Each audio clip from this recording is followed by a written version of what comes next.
Students, today the topic is past indefinite tense. As I have taught you about the indefinite means. Indefinite means for example, the word is indefinite. Indefinite means not obvious, right? Up in means not, right?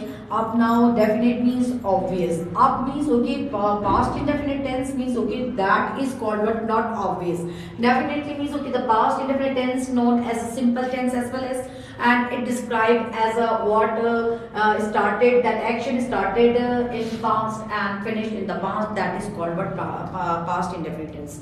We always use past indefinite tense in what the second form, right? Second form of verb, as I have taught you the first form of verb, second form of verb, third form of verb, and fourth form of verb and fifth form of verb, as I have taught you. That up means first of all the portion of formal sentences, the formal of means negative sentences or interrogative sentences, right? Up now the simple sentences are called as well as declarative, assertive, affirmative and positive sentences, right? Up now that for example, Miss Mary Shakdar taught grammar, means in a past time she has taught grammar. Now means Miss Mary Shakdar did not teach grammar, the negative portion of word, the negative portion of the negative portion of negation sentences.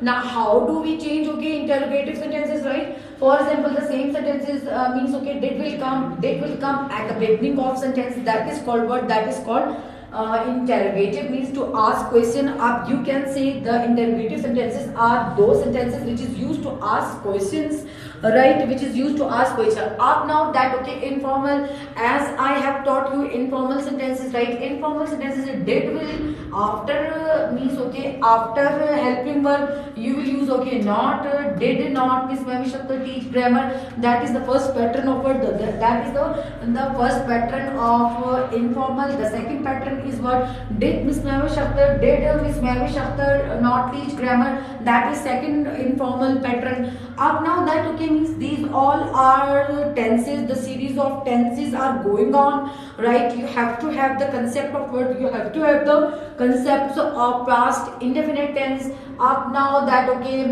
not negation means as we know